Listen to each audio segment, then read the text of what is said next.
Go and hello and welcome to the 11th episode of Get Red Dead Online podcast. And as always, we're gonna be talking about Red Dead Online. And today we have a certain topic to discuss. It's a recent Outlaw Pass, and I welcome Jowers97 with us. Hello, welcome everyone. Yeah, there is no one yet because you know how YouTube works. First viewers will be soon, but I mean many viewers will see it later, not live.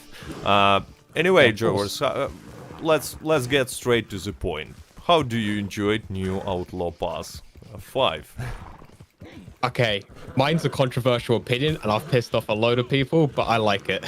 Really? Oh, then, well, you know, I'm gonna tell you something. I wanted to invite Austin BMX for today's episode just because he always, I don't know, advocates Rockstar, and I like to have discussion with him. But here I see that I have not missed it, since you also like, well, it's a good one. So, okay, but what exactly? Give me reasons to buy this. I mean, I already bought it, but still. Oh, like try to sell you on it? Yeah, Is this yeah. like Wolf of Wall Street trying to sell you the pen? Yeah, exactly. I mean, in comparison to other Outlaw passes, it's no different. Plus, for this week as well, you do get paid to go through it. You get 35 gold bars in which it costs, 25 gold bars which it gives you back. Plus, that's not including the treasure map. And if you do buy it this week with the Rockstar bonus, they give you an extra 10 gold bars on top. You're making like 1 to 2 gold bars just to go and buy an Outlaw Pass. Plus, on top of that, you get everything else. But this week, definitely worth it. Well, is there anything else? I agree with you, but look, you haven't mentioned any besides this extra 2 gold bars from the treasure maps that you actually have to find these treasures. But Outlaw Pass, in my opinion, should have some reasonable rewards for players who's not playing, because I mean your perspective is a perspective of someone who plays anyway. Like, yeah, you're gonna get a lot of stuff for free, basically. But Outlaw Pass has different purpose, in my opinion, and this purpose is to bring back players who wouldn't play in other case. And what's the reason for these players? You haven't mentioned, by the way, any kind of clothing or other rewards. Because I don't think Outlaw Passes are to bring other players back. It's filler content to bridge the gap between the 2 major updates that we get per year, and the 2 major updates are supposed to bring players back. It's like, do you just play any type of game just for the Outlaw Pass? Well, yes. For the season pass, sorry. Just for the season pass, that's mad. Season passes is a progression system which keeps players that are playing the game hooked to the game. Not so much to bring new players back. Okay, but again, it's not gonna hook anyone back. The players who get bored with Red Dead Online, but they're still playing now because they expecting for something to happen, right? They will leave after seeing such an Outlaw Pass. So this Outlaw Pass changes nothing. It has no purpose, in my opinion. It will not stop any person from playing and will not bring new players. And yeah, if someone is playing every day in any way, it's a pleasant bonus for them. But it's just filler content. That's all it is. Yeah, but it's not a content. Okay.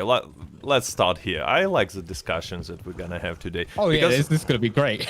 It's not a content. Describe a content. I mean, few treasure maps is not a content. Clothing is not really a content, in my opinion, even if you like it. And in this case, I don't really like the clothing. I think it's. I think I forget the name. The Port Bridge vest. I kind of like that. I do kind of like that. And not every single one of the items, but is it the Fischel outfit? You unlock different items throughout the pass at different ranks.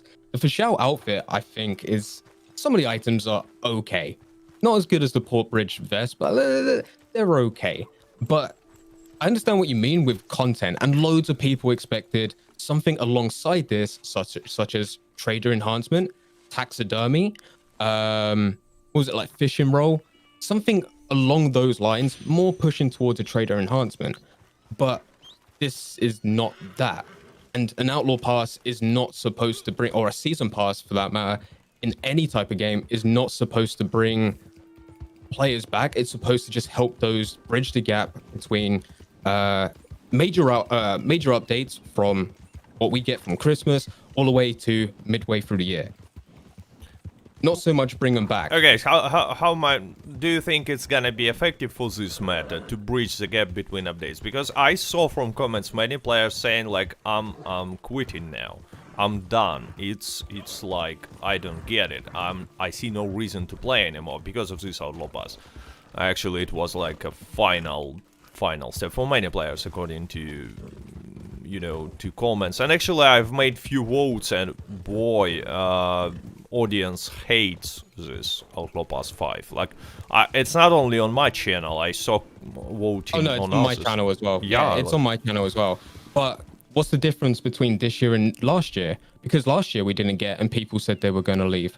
There's people that said they were going to leave on your on my channel, and you've probably got the exact same thing on your channel, who are still here playing. Yeah, because it's like a drug. Red Dead Online is it's addictive. There you go. There you go. So it's like there is a percentage of people that would say, this is absolute garbage. This is crap. I'm not going to go and play this game anymore, and still play this game. An Outlaw Pass or a Season Pass is just one of those things to fill the gap, which we didn't have last year. And last year was absolutely hell at this stage. It was horrible. I agree.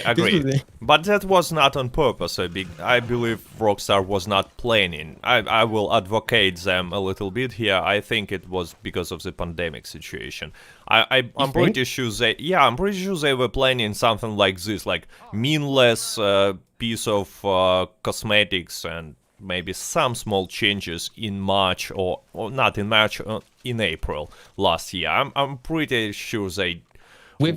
With Rockstar, they normally work, and I think there's articles on this 1 year ahead.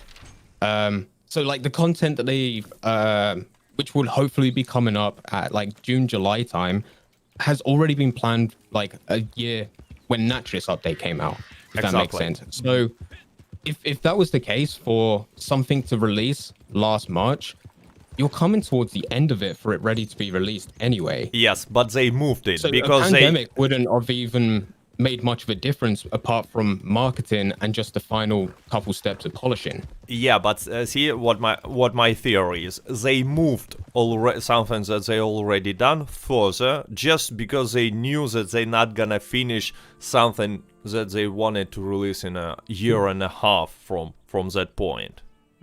Does it make sense to you? So they already had something, but they decided to move all the steps by 3 months for more and more because they knew that because of pandemic they will not finish something that they planned to finish in a far future.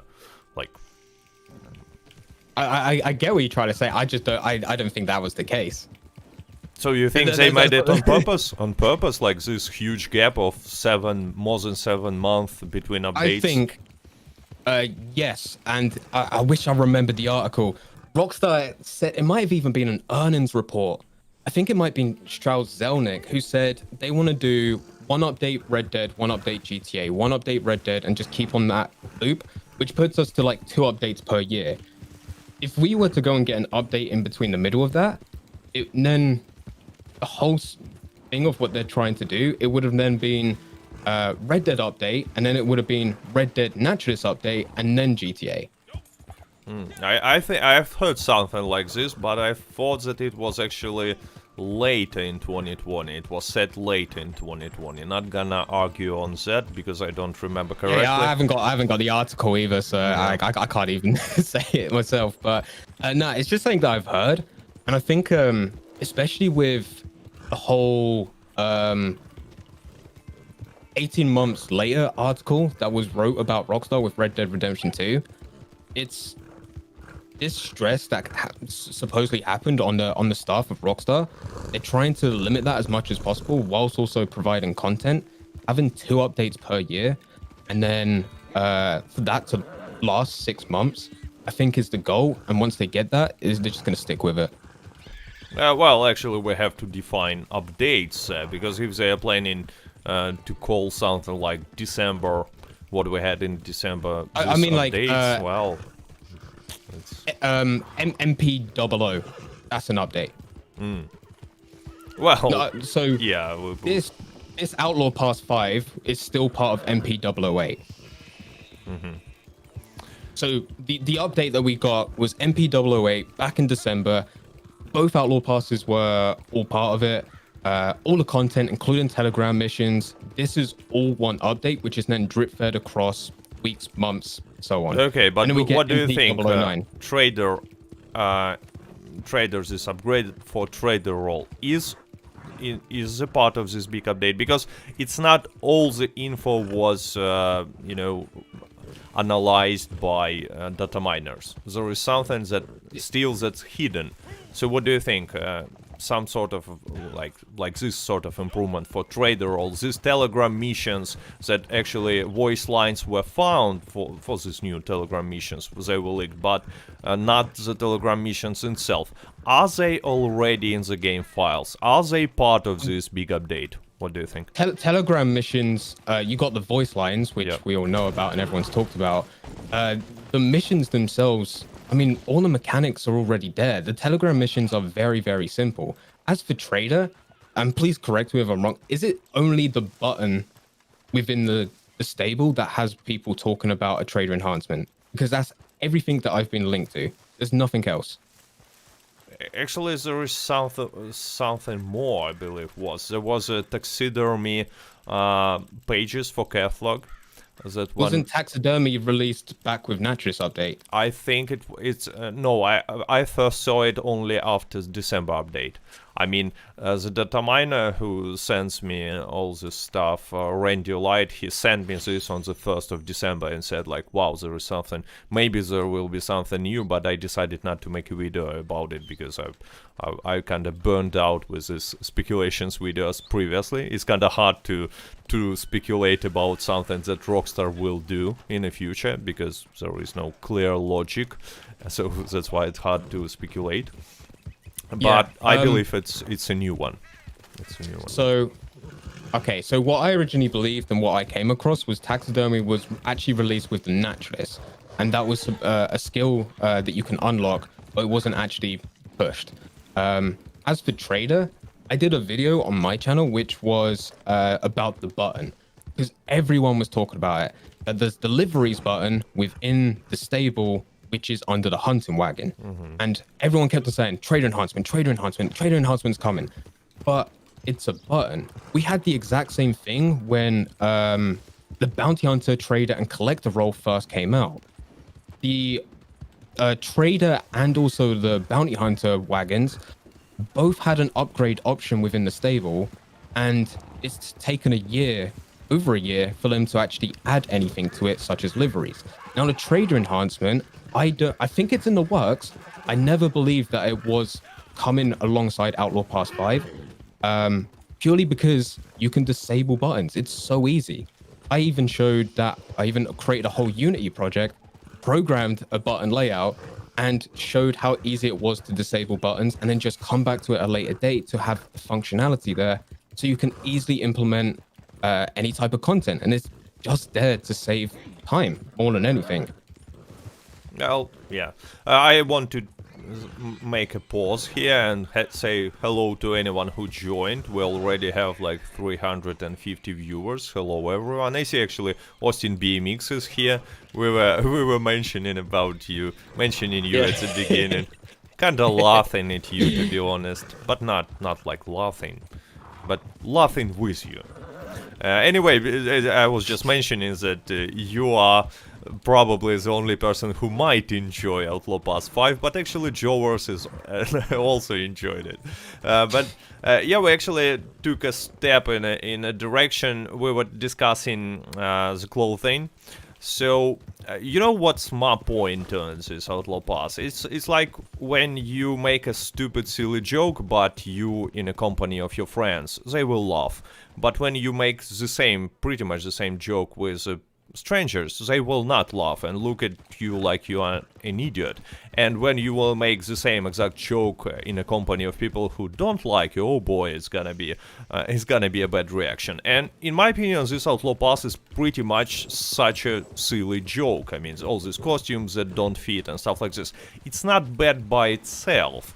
And if we had some sort of a reasonable content with it, well, it would have been like fine, I guess. But since we don't have anything, Rockstar is not communicating, people are pissed off. I mean, most of the Red Dead Online's audience are pissed off right now, just because Rockstar is saying nothing and doing nothing for a long time. And that's why this Outlaw Pass was so badly received.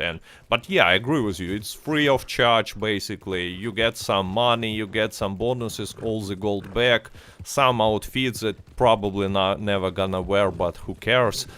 So it's not like it's bad thing just by itself, without a context.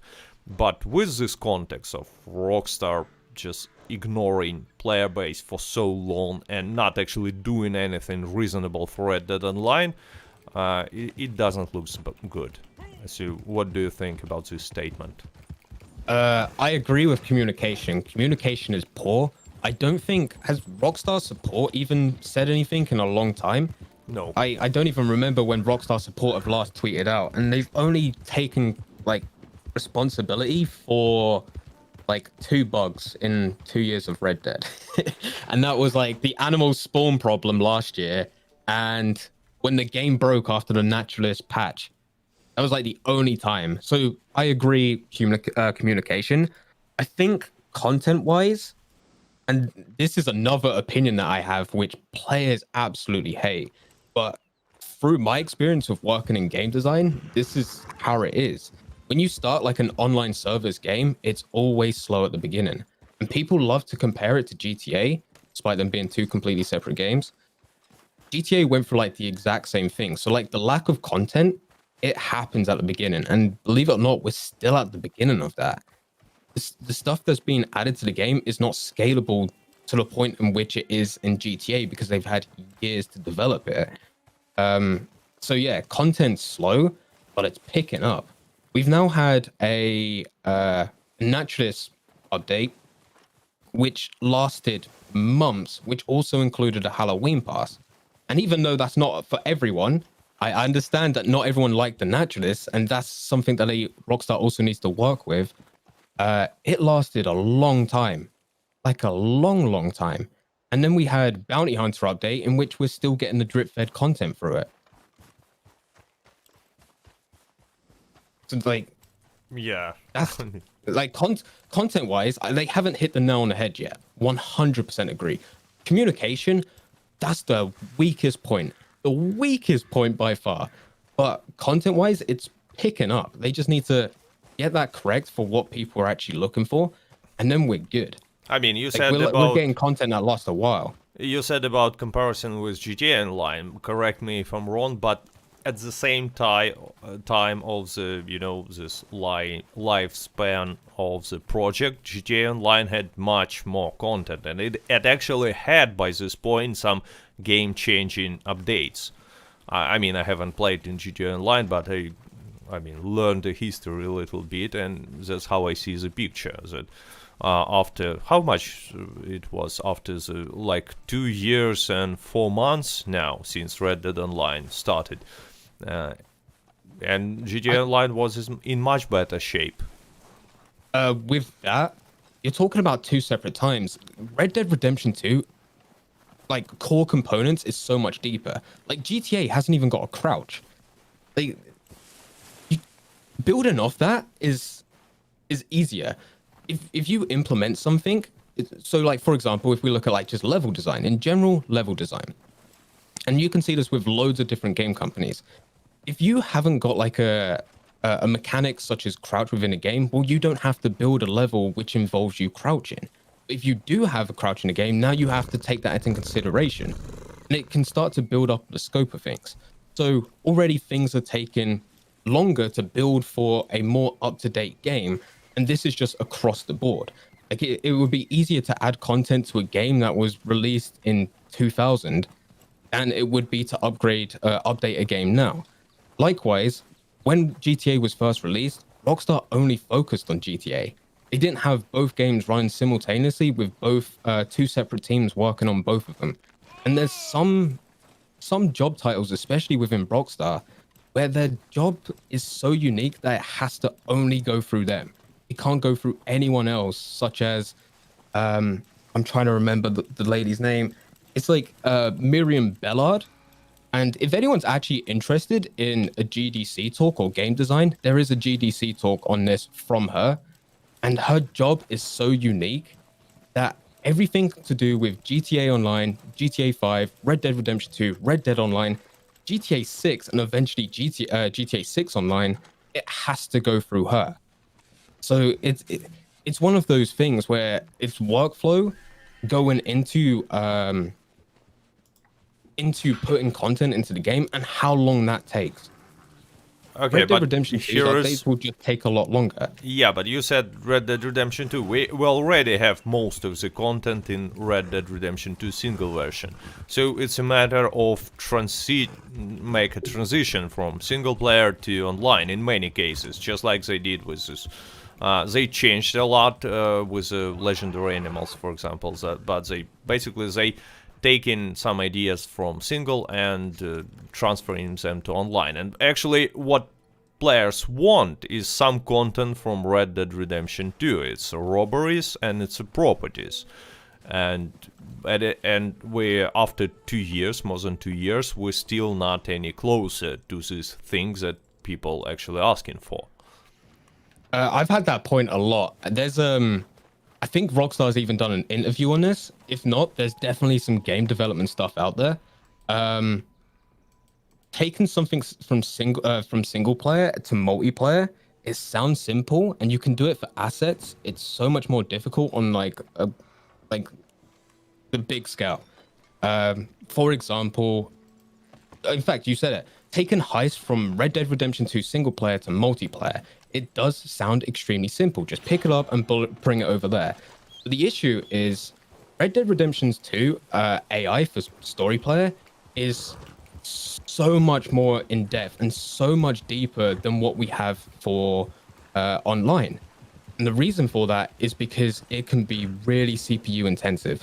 It can cost frames, optimization, and if you haven't got good internet or you haven't got a good system, which now this is going across previous gen and current gen, and people at different or with different specs for their PC, it can break your game. Like it can go severely wrong. People don't realize that the AI in a multiplayer game, and this is any multiplayer game, is considerably dumber than a story player game, or sorry, a single player game, which is story driven.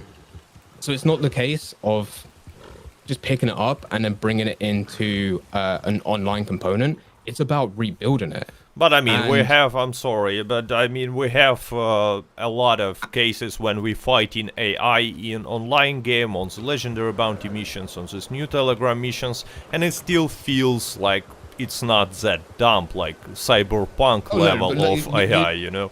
It's still fine. There's different versions of being dumb.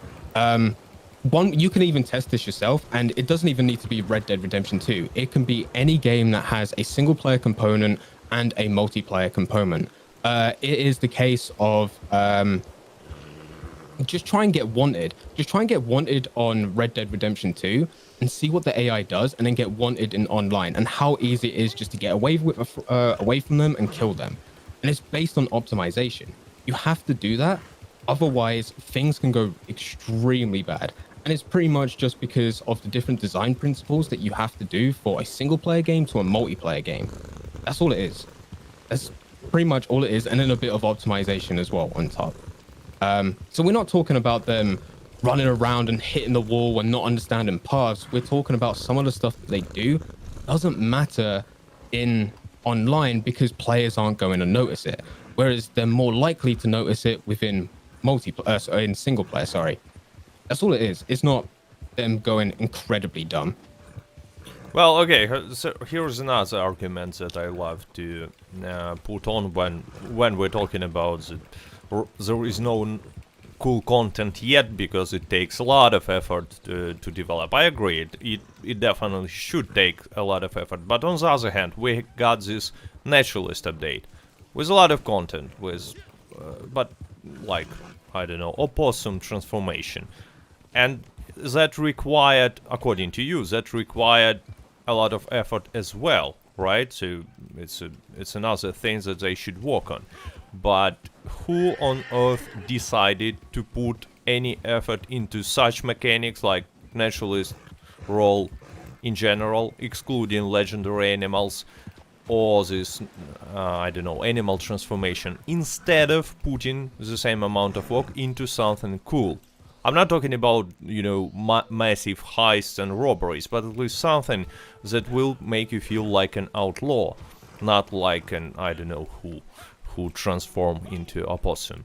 Why do they, my question is, why do you think Rockstar makes such, I would say, poor decision on in which direction they should walk? They should put some effort. Okay, I got an answer, but it may take me some time to explain it. Pretty much, you'll have any game company will have a direct decision in which, direct direction. Can't even English. A direction in which they want to go into. But sometimes, in a lot of cases, and there's actually famous examples of this, of designers or developers being part of that team that just go the extra mile and do something in their spare time. A good example is you have Angry Birds. Angry Birds was never a direction that the company wanted to go in, but someone drew out these little characters and then someone wanted to put a game around them, and it just became bigger. I don't think anyone's actually said at Rockstar, and I got no evidence to prove this, to be fair, but I don't think, just with the content that it is and how out of touch it is with the naturalist and what you're supposed to do, and how it doesn't link into really anything just apart from Harriet, that it was just someone doing a personal project by themselves in their spare time who wasn't actually working on anything else at the time. It was like their after hours. As a lot of companies have a 80-20 rule where 80% of the time you're working on what you're told to work on, and then 20% of the time you go into a direction where you can just have fun, create stuff under the company using their equipment, but what you're putting into will eventually, the company will own part of that. And another example is in Call of Duty Modern Warfare, the sniper mission, that whole sniper mission, if anyone knows what I'm on about, that was created by just a few people that did it in their spare time and was never actually intended to be part of the game. That's what I think it is. So you think naturalist update in general was not something that was planned? It's like... No. The specific. I think naturalist update was planned, but I think someone took it an extra mile to be like, I want to just be an animal. That's it. Oh. That little small component, not the whole naturalist. Sorry if I got that wrong. Not the whole naturalist thing. Not the whole naturalist role. Just that one specific thing. The naturalist itself, I think, was planned. And it was in a long time in the making, because we know this. When the Moonshiner was first released, there was snippets of code left which mentioned the naturalist. Yeah, they mentioned it was a rumor that it's gonna be a photographer role, but it turned out that I actually think they planned to make a photographer role, but on some points they... Oh yeah, I wouldn't be surprised. Yeah. That is too stupid even. Well, games just go through iteration. It's just a full iteration cycle, and it just goes over and over again. And if you plan to do a photography role and you think it's a good idea, but then your QA testers come back and they're like, it's boring, then they go and change it into something else and make it more fun or add something else to it. Oh, really? So there is a QA test that said that something is boring, and then they actually released naturalist role. Well, just play. It's an interesting one. Yeah. I mean, that's games design. That's all you. As a games designer, I've been through this many times myself. You go and put something out there, and it's just anxiety, because you're like, oh, this could be cool. This could be a really fun tapping mechanic, and you go and do the tapping mechanic, and there's like a reaction, and then you go and get someone to play test it, and you're just watching them. And you're like, oh, hopefully he smiles. If he smiles, I've done something good. If he doesn't smile, then it's crap. And it's just, you do that and it's constant, it's endless. You every single day of being a games designer, that's all it is. It's awful. But no, that's what it comes down to. You put up a mechanic, you play test it. Is it fun? Is it not? Quite simply, and then you go and change it based on that feedback. That's pretty much what game developing is. Obviously, Rockstar's taken it to a much bigger scale, where it is massive company, finance, all of this other stuff kicking into it as well. Well, so about, since we're talking about this, you know, future plans, what do you think? And making the content in one portion, what do you think? Extra 20 levels for an Outlaw pass, will we receive them, or it's just for some reason, for some other reason, we only have 80 levels in this one, or we're gonna have a surprise? I don't actually know why they just like 80 levels, but I think Outlaw passes every single year we're getting more and more, which requires more and more ranks, and it's just getting slowly better and better. I know we're not at a stage where people want to be where we're at, like right now. They want to be a lot further ahead with crazy stuff that's added. But on the whole, and this is why I feel so relaxed and I'm happy with the game, and I can just play it and just have fun. I do believe we're slowly going in the right direction with new players starting the game, it getting more popularity around it. It's still very, very small, but it's starting to tick up a bit more now. And we're starting to get these scalable things with previous updates, which just make it easier for Rockstar to develop content. And then we could just go forward where we get something like the Naturalist update, not the Naturalist update per se, but like it, where the mechanics that are added and the content that's added, it doesn't just feed within one specific role, which is the new role that was added, but more so that it feeds into other stuff, where we got fossils as part of that update, where we got legendary animals, which can go over to the butcher, which can go over to Gus, which can be sedated and sampled to Harriet, or can go into the trader. And you eventually get this cycle where it just gets bigger and bigger and like a snowball effect. I mean, I was so shocked when you said Outlaw passes are getting better and better that I even forgot to interrupt you. I'm sorry, and I regret that there is no webcam to show my face. I mean, you really think it's better than the previous one, like this particular Outlaw Pass 5? I mean, it's the worst one. But like, art's subjective though. So like, just because you like one thing doesn't necessarily mean that someone likes another thing. Yes, so but there is statistics, and I mean, make a vote on your channel. Make a vote. Ask which one is better, like Outlaw Pass 5 or any other. Yeah, but like Outlaw Pass. We're a very finite circle of a whole Red Dead Online community. Indeed. So we tend to a very specific audience. So the people that are most likely watching my channel is there for the specific content that I deliver. And likewise, if you're a Red Dead channel, and I don't actually know if there's any out there like this, but every single day you post a video and you just crap on Red Dead. You're like, this is the worst, this is absolute garbage, this is the worst, going through everything. Not just like Outlaw Pass, but going through every update, every mechanic, reasons why Red Dead is bad. You're going to attract the person that doesn't like Red Dead, and they're the person that's most likely going to subscribe to you. So when you do a poll, it's going to be leaning one way to the person that has a similar opinion. I mean, yes, but ask any, I mean, since you, according to your theory, and since you are advocating Red Dead Online in any circumstances, your audience should be more tolerant to this Outlaw Pass 5, and I'm saying to you, make a voting yourself and you will see the results. There is not, it's not a point of speculation, oh, it's a, you know, it's a preferences, whether you like it or not. No, it's a pure statistics. I guarantee you that you will see, even on your channel, at least 80% of responses saying that they absolutely dislike this update. Absolutely dislike this Outlaw Pass. Also because I crap on Red Dead. This isn't just I'm a Red Dead fanboy. It's I point out bad things, but then give credit where credit's due. But so do I, and I have 95%.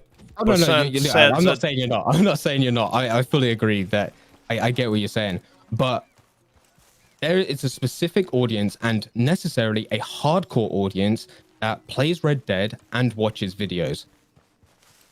What about everyone else? No way. There is no so many hardcore audience. I mean, I have like 20,000 votes on each of my voting on the channel. And do you think there is 20,000 hardcore players who watch only me exclusively? It's a mixed bag of audience. I'm pretty sure there are low levels as well. There are new players and a lot of them actually. And they still share the same feeling about Outlaw Pass 5. So I don't... But like you'll have you haven't got every single person that plays Red Dead that watches your channel, which means you're missing people. That's how statistics work. So you cannot ask everyone in the world. I mean, it's impossible. You're looking at a specific audience. Look, there is a correlation, I agree, between who watches videos in general. I mean, most players don't even watch YouTube videos about the games they play. They play like a few hours and forget about it. There is a correlation, but it's not hard enough to say that, well, these results show nothing. They definitely show that audience in general disliked this Outlaw Pass 5 and disliked on a pretty high degree, an unexpected degree,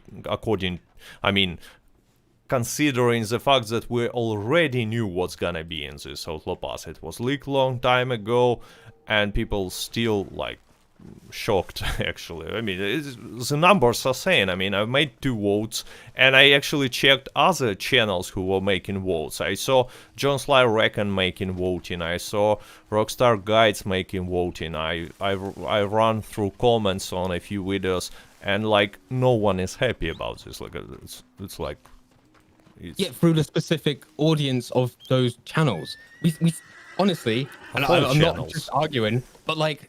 No, but like the people that watch YouTube videos are for a specific game. That's within the hardcore. It doesn't matter about their levels. It matters about their game time and what they're doing within the game.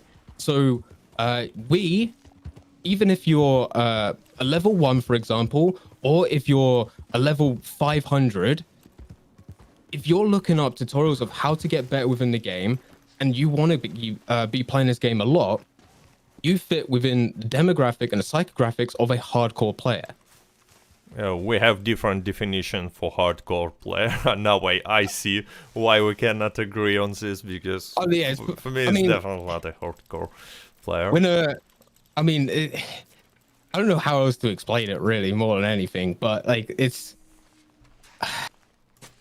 we're in a circle pretty much, and we know our circle and only our circle. I understand, but okay, give me a percentage. What do you think? I think you're right. If I was to go and do a post on this, I think 80% of people would dislike it. Yep, at least. But I think we're looking at a specific audience within Red Dead of hardcore players that played this game a long time, or they're looking up YouTube tutorials to get better because they're looking to play it for a long time, and not the full community. If you look at the community of people that just play for like an hour or two, why don't their opinions count? Okay, look, I'm pretty sure that most of the players who play 1 hour a day are watching YouTube. We're not talking majority of the community of Red Dead Online community. They play like few hours in month, and they don't play at all, comparing to what you call a hardcore audience. And yes, we all of course should I don't know, keep in mind their position as well, but they are not voting, and people who are voting showing results. And my point is, like, who's voting is the people that have time to go and play through the game for extensively long hours, which is a hardcore player, not the people that don't go and only just play a couple hours per week. An Outlaw Pass and a Season Pass in general is not supposed to look for a specific type of audience. It's supposed to be there for everyone. So there is stuff within Outlaw Pass 5 that I don't like. For example, I don't like the photography filters. I'm never ever going to use them, but they're there to go and benefit those that do like photography. And it's because it's trying to hit a broader audience and not just the hardcore. That's why hardcore players don't like it. Okay, for example, I have to disagree with you. Statistics does not work like this. What you're saying is not statistics, is sophistics. I'm not quite sure whether it translates correctly into. I translated this into English, but you know, this ancient Greek like sort of a practice to prove any point of view with logical arguments, and I understand it and respect it. But there is a statistics, and it shows that this update was received poorly, and at the same time, previous updates. I mean, I was making votes previously as well. Previous updates and Outlaw passes, they were not received bad by the same audience. Keep in mind, it's not the same people, but the demographics general of this audience is the same. So there is a huge decline. Yeah. It doesn't matter If whether it's a hardcore or not. If demographics are the same, likely the psychographics are the same as well. These two things correlate, they're connected. So, for example, if I was to go to, and this is kind of what you've done, and what it would be the case if I just go and put a vote on my channel. If I was to go and to a specific age group and said, what's your favorite TV show? And they said, I love this show. It's absolutely amazing. I love the drama. And that got 80% of the votes. Now, if I broaden that vote to be all age groups, what you're going to see is a completely different TV series based on the different age groups. Now, what we've got, and I can tell you about my analytics. My analytics is predominantly male, predominantly in the US, and between the ages of 18 to 34. Now, if I ask them, and the chances are, if you had a similar audience, we'll have a similar answer. But if this was then brought up to a completely different age group, it would then be a completely different answer. So your statistics are 100% agree, but through your audience, not the whole of the Red Dead Online community. Look, if you have enough of a bigger audience and make different videos like I do some PvP stuff sometimes, ability cards that only hardcore players, at least according to your definition, will be interested. But also I do some jokes, I don't know, general guides like the ones that are many on your channel. So I want to claim that overall audience on my channel is a mixed bag. It's not only one side of the spectrum. It's not only one side of the, I don't know, hardcore to casual players. It's a little bit mixed. And I had the same audience when I've made previous votes. That's what I'm trying to say. So the fact is, the overall it's hard for me to translate some special words, but people. Yeah, feel free. Go ahead. Take your time, dude. People started to hate update much more than they used before. Even in December update was really bad received for the one major reason, because of the daily challenge nerf. That was the reason that basically, I don't know, it received a lot of hate.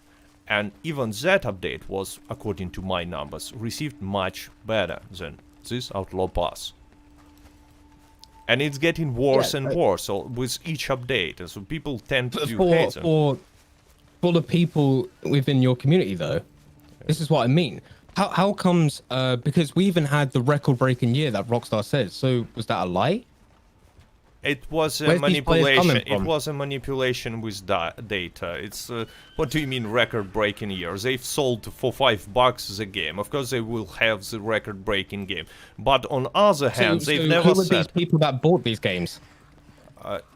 What? Sorry, So you're saying it was manipulated data. So who were the people that bought the game? I mean, there were real people bought the game, but of course they will show best results when they are selling game for $5. If they will give it for free, they actually said about the maximum amount of new players. Let's give the game for free, and you will have maximum amount of new players, like record breaking. What about your YouTube views? Did they go up in 2020 compared to 2019? Yes, because it was naturally growing, just how YouTube works. If I've started making YouTube earlier, maybe the picture would be different. But it's probably not, because like many competitors are just quitting And so anyone who's making constantly YouTube content is growing during But the you also last year. need a community base to be growing as well, which also reaches you out. If you get to a point of where you've grown way too far within your industry, you hit a cap. So like, if there wasn't Red Dead players that everyone didn't care about and it was just dropping off, you'll reach a cap where you just don't grow anymore. Look, there is a data, you can open it on SteamDB. Yes, many players bought the game, but, well, I mean, like 20 to 25% are now still playing. Who bought Red Dead Online Standalone Edition? It was not How many long on time console? ago. Well, I mean, just open SteamDB and... Yeah, but that's just for one platform. How many's on console where the majority of the audience is? I mean, the picture should be pretty much the same. It doesn't matter what No, it should not. I'm just saying. Look, it does matter though. not the way that you tried to say, because you can compare the data. At least I did. I compared the Red Dead Online Google Trends search results with data for SteamDB for Red Dead Online, so amount of players who are playing Red Dead Online in Steam, and the graphs were almost identical. Not like identical, but they showed the same trend. Huge loss of interest, and I'm pretty sure that it applies to consoles on even higher scale, because you know what, many players who bought this standalone for $5 on a PC are people who played in a piracy version, how does it go, broken version of Red Dead Redemption 2, and they decided to continue the journey in online because $5 is definitely achievable. So I think that it's, according to numbers, I'm pretty sure they've sold way more standalone editions on a PC than on a console. Not like way more, but more than on any specific console. Maybe consoles together will give the same result. So I think it's, yeah. The issue is, especially between us, and especially when you only got the Steam DB data, you haven't got everything there. Of course I don't. There is no data that is official. That's the problem. That's the problem when you have to work with limited information, just like with statistics. But it doesn't matter that it's not correct. Statistics is... I mean, it does matter if it's not correct. Oh, boy. No, I mean, it doesn't mean that it's not correct, pardon me. I mean, statistics is a thing, and working with limited data, yes, it might lead to some mistakes and misinterpretation, but it's just the nature of the game, because they are not giving us numbers. Even in these investors' calls, they are not sharing exact numbers.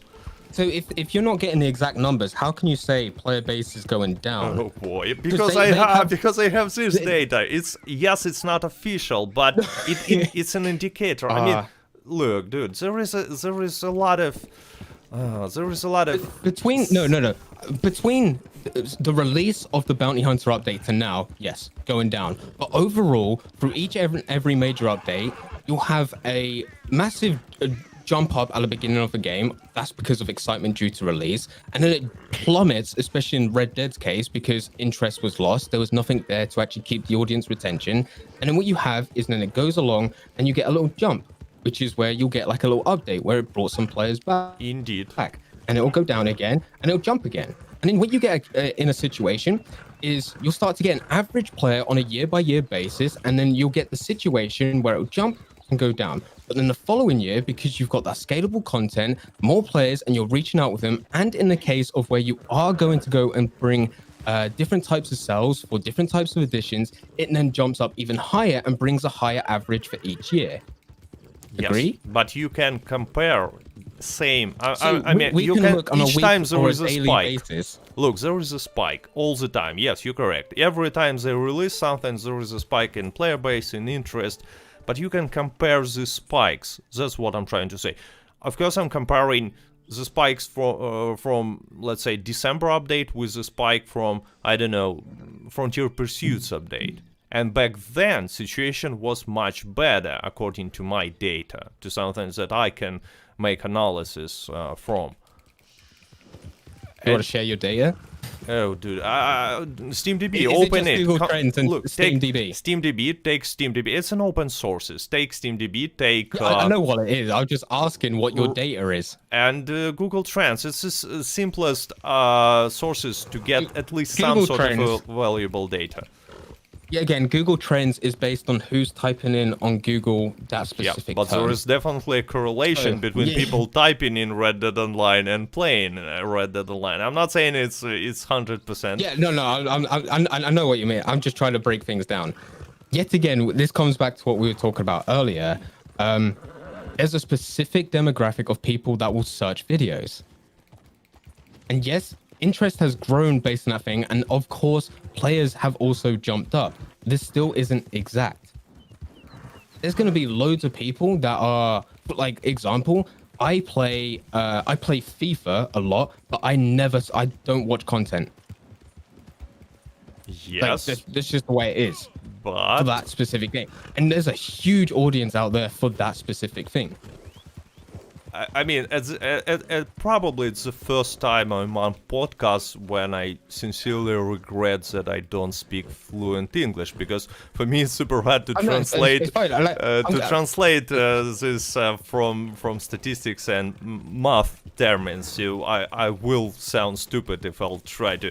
But you know what? Statistics is a thing, and it shows the tendencies. I mean, you have to agree with this, and there is some sort of statistics. But if you're looking at a specific group of people, it's skewed data.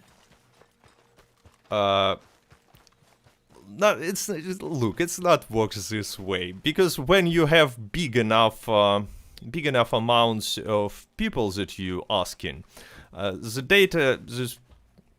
We're not asking a big amount of people. We're looking at a specific platform here, which is Steam, not Epic Game, and not also any of the consoles. Stadia, yes, but look, I know not many people play Stadia, but like it's still, you're looking at a fifth of the platforms that you could possibly look at. Yes, but if you're looking at just your audience, dude, that's how statistics work. If you're looking at a fifth. If you're looking at a 20%, right? If you're looking at 20% of a big number of, let's say, I don't know, let's say there is a 20%, and it shows like it was playing 20,000 a day were playing on Steam in Red Dead Online. So we're talking about 100,000 of players, right? And if you take any random 20,000 and see the tendencies of their behavior, it will be pretty much exactly the same as the tendencies for the whole 100,000. That's how statistics works. No, yes, there is some correlation because, you know, players within on the PC. That group. It's a huge group. I mean, it's 20%. It's a huge group. Yeah, but they for all research. have a soul. They all have a sole definition within that group. They're all playing on the same platform. But you can ask, you can go and just talk to every PC player ever and say, what's your favorite game? It'll be completely different to if you ask console players, because they haven't got what PC has, and what people like on PC is completely different to what console has. Yes, there is differences, but they are not completely different. I agree that there are differences. It will be completely different. No, I mean, people on the PC not that much of a different from players on a console. Oh, I can deliver. So I'm pretty sure that this data that, you know, people in, I mean, let's turn to the beginning, right? We started this discussion because my statement was players don't like Outlaw Pass 5, and we started to argue on this. So you think that it's not true that on average players enjoy Outlaw Pass 5? Like, I think within our audiences, people don't like it because we're looking at a specific audience of people. Yeah, but in general, what do you think? Well, in general, you're including people that only play it a couple hours per week or even per month. Overall, you're looking at, well, actually, I ain't got the data, but there you go. Like it's filler content. That's what it is. It's just filler content. I'm sorry, but players who play few months a week, they don't need filler content. There is enough content already for them to discover, and they by few weeks. No, you can between you got on average, it works out with 8 updates that's into the game, 2 years, just 2 and a bit years. You're looking at an update on average every 3 months and 15 days. I might have got my maths wrong. I'm trying to do it in my head. On average, an update every 3 months and 15 days.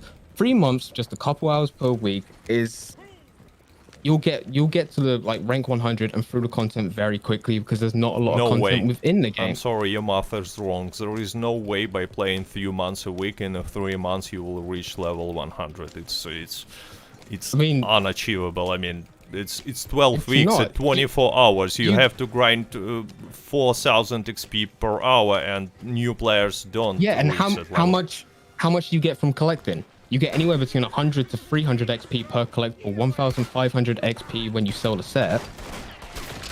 Do you think players who play few Plus hours XP a week bonuses. they use interactive map? I doubt that. I mean, Well, even if they're not using the interactable map and they go through and buy a collector map, it's still you can complete 2 sets in an hour.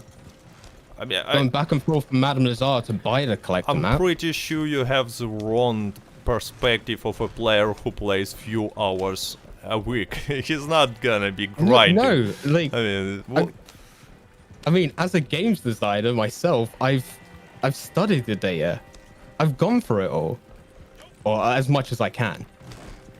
Okay, I'm sorry, I have to show the cat out of contents checks just to, you know, keep the level of discussion in chat No, fine, a little slow. I mean, it works. When you show a cat and say, well, place a like if you enjoyed this podcast, it always works. There is a much magic numbers. So actually, it reminded me when you said I saw one of you. I was looking at your channel, and I saw one of the titles like how to get to level 100. Oh no! How to grind $100,000 Red Dead Online dollars. And that was before Natris update. Yeah, and I thought that the real honest answer for this will be grind for like crazy amount of hours. it's not something that definitely people who click on a video will like to see, but I think it's the only reasonable answer because it still will take a lot of hours to. Yeah, but you also don't need 100k.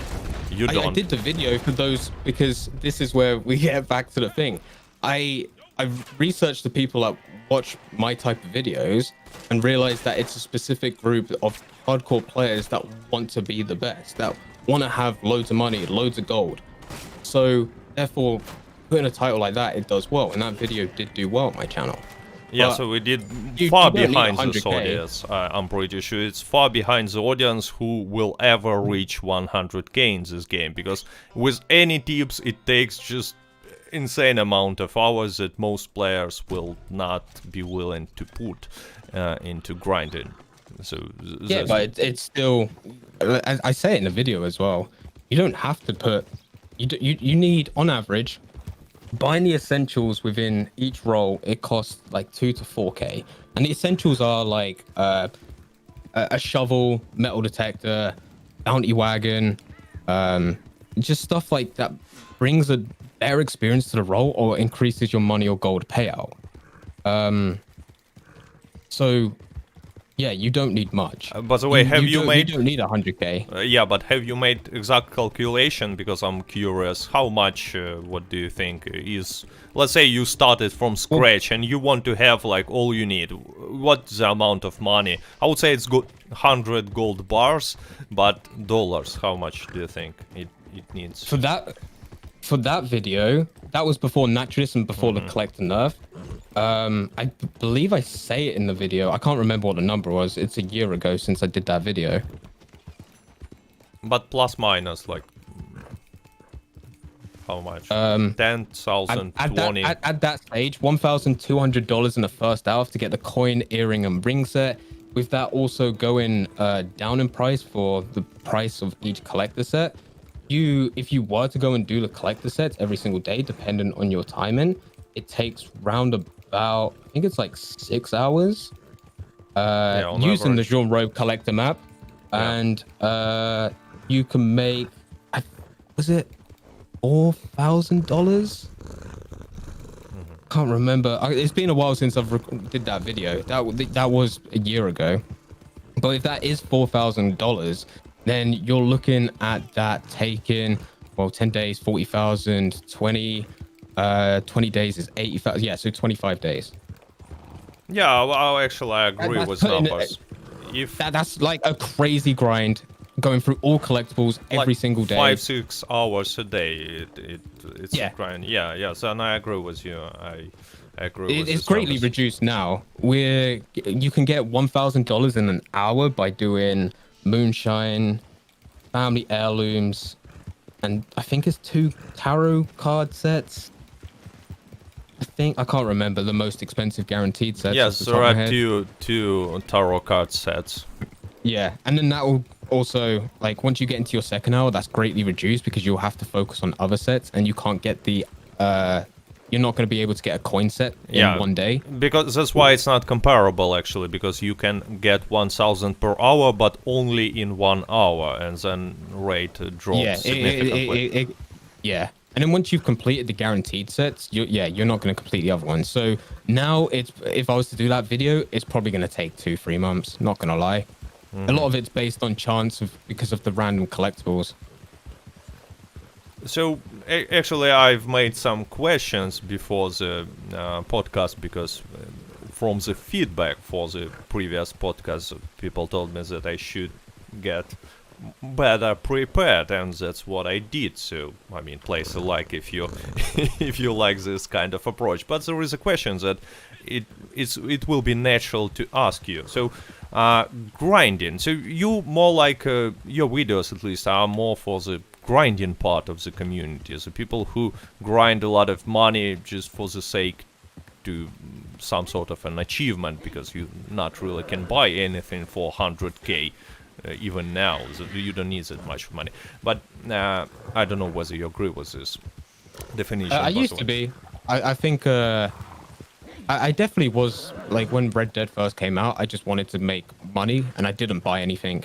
It was just a case of just grinding for the sake of grinding. Now I've been on 200k for about actually it was probably 4 bounty hunter update. Now I'm just having fun. But anyway, you're still familiar with this type of logic, right? But do that part of community even needs a new content? Like, because Yes. Still yes. Well, the grind comes from there's nothing to do. I just want to set a personal goal for myself. That's all it is. Just like other activities in Red Dead Online, to be honest. It doesn't matter whether it's a hardcore PvP, because I had different guests on this podcast. It doesn't matter whether it's a hardcore PvP with huge clan against huge clan, or maybe you just dragging sleeping cows across the map like I do. It's still, it's pretty much the same achievement, just like having $100,000 in this game, or 1,000 gold bars. Just something like this. Oh, I have some. Oh yeah. I fully agree. Yeah, it is pretty much the same thing. It's just killing time in it at the end of the day. Actually, I have Austin B. Mix asking an interesting question. He says, PvP Cat and Jowers, what would make a perfect pass in your opinion? What would you add looking back at all passes, and what has been added? So just define the perfect outlaw pass. Yeah, the perfect one. Oh, that's a good question. I see. Again, we're gonna go in different directions with this, because me personally, I really like horse masks, so I would love to have more horse masks. The perfect pass of what else it would include. See, I'm trying to think from this as like a designer point of view and try and get all players. So Me being selfish, I would take some horse masks, just like 1 or 2. I like horse masks. That's it. Small little bit of customization. Then you probably want to get the gold back, so that's got to be some rewards. Obviously, And yeah. then, yeah. And then, oh wait. Gold back all through the pass, so you're gonna have like a Rockstar weekly bonus. Oh,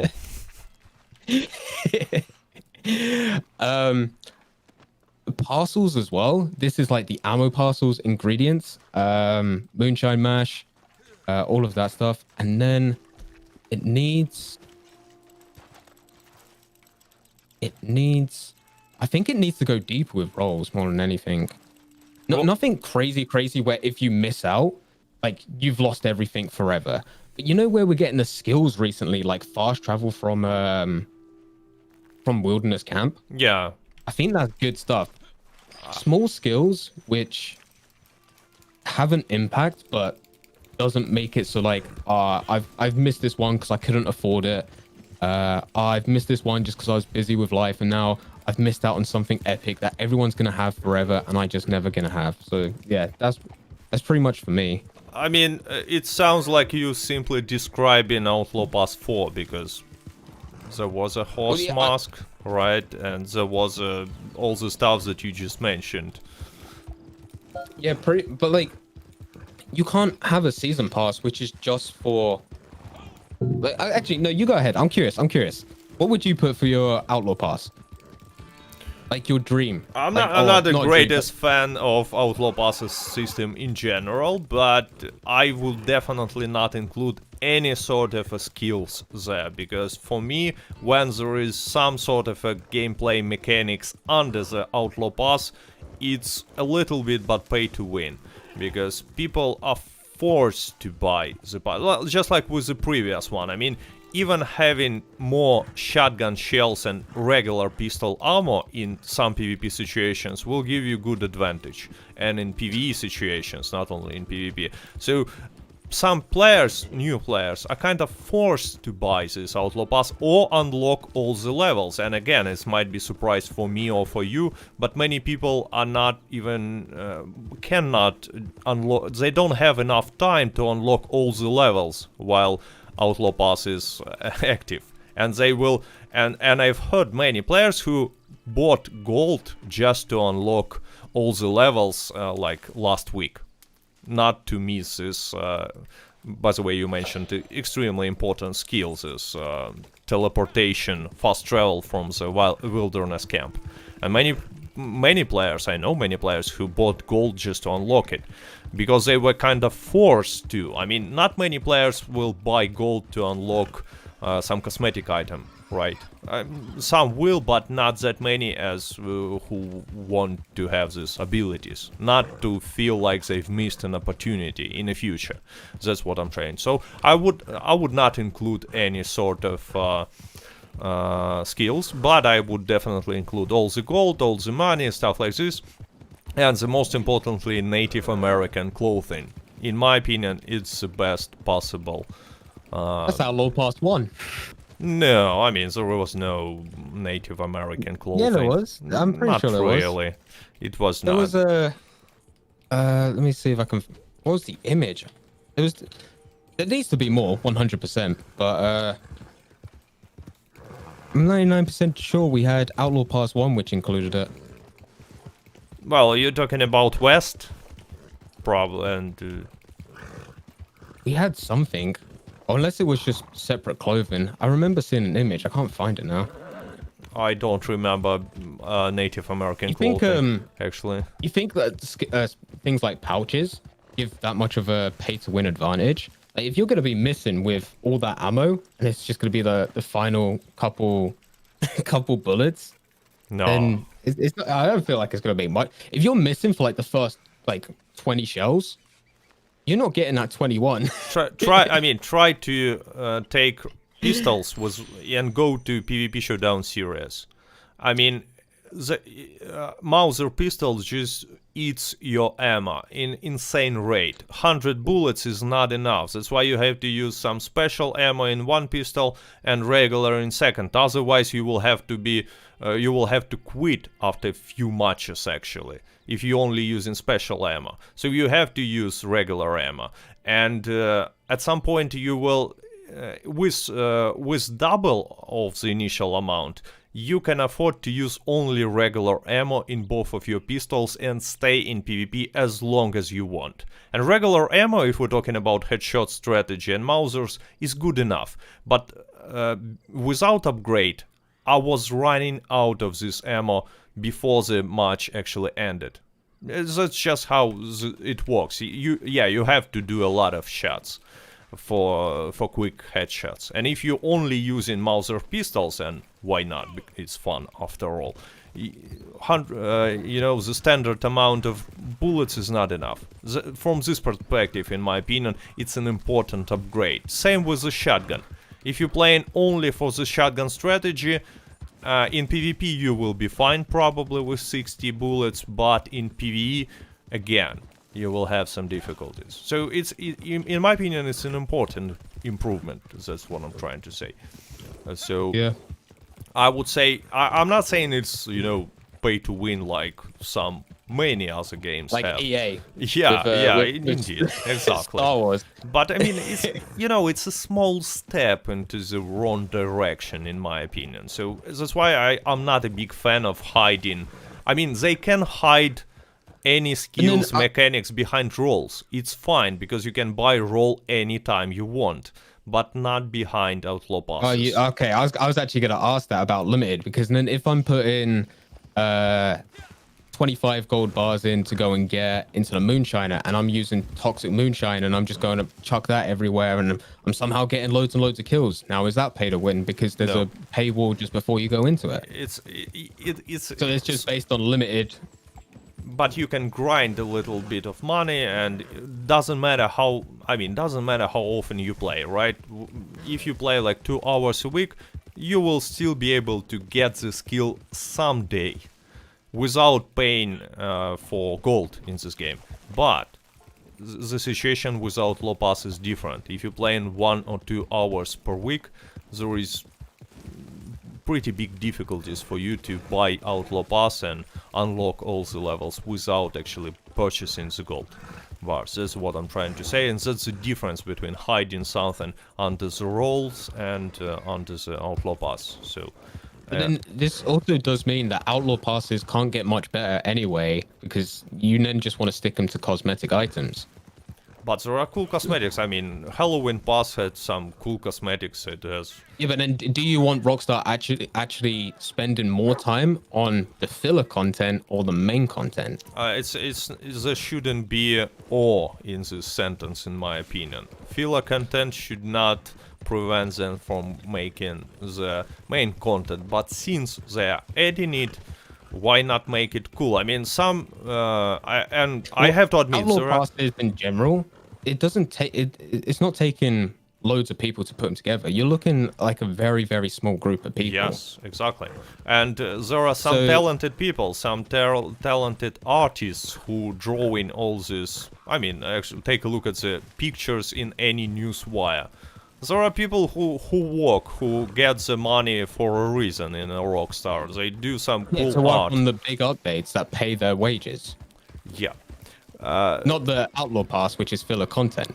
Indeed, but Outlaw Pass helps them to get the wages later, when there will be some big update and people will decide to, to buy gold and give some profit to Rockstar. But what I'm trying to say is that these artists already spent some time on these voodoo costumes. Why not spending the same time on something more appropriate and cooler? Because you're not talking about a higher up lead artist working on an Outlaw Pass or any season pass.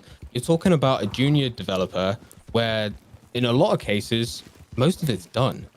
Like, it's not parcels is a change of numbers within code.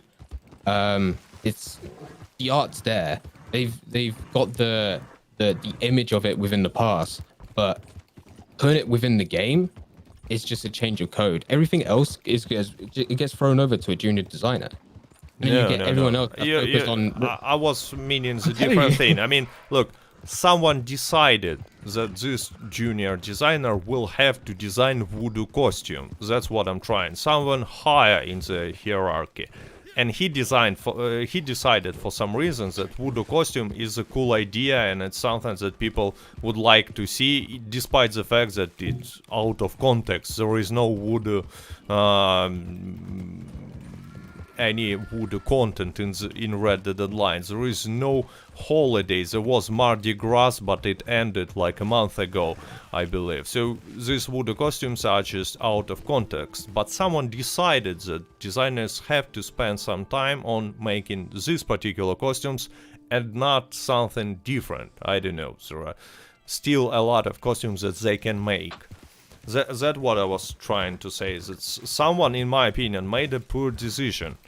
And that's why... I can't speak about someone else's decision to pick something over something else.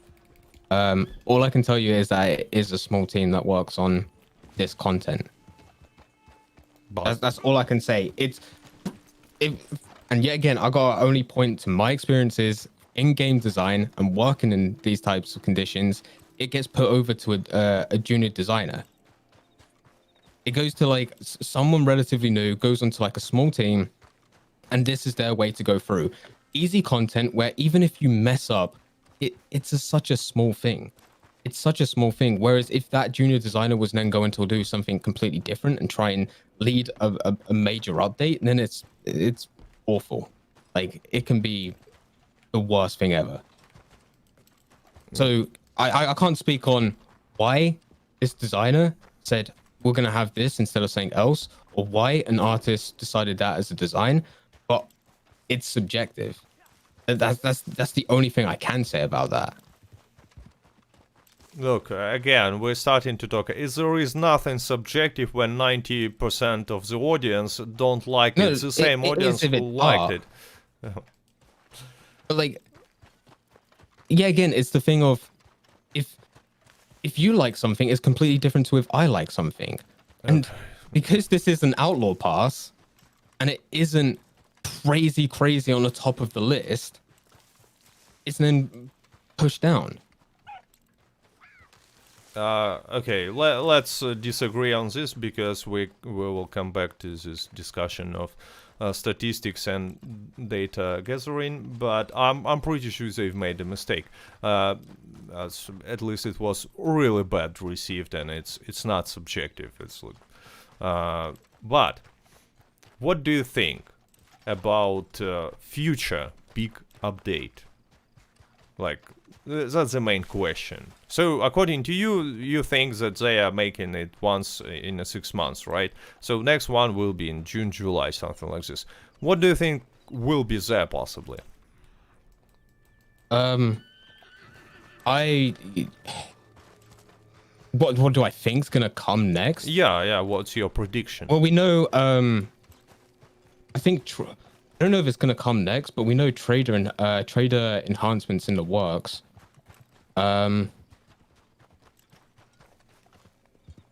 I would like.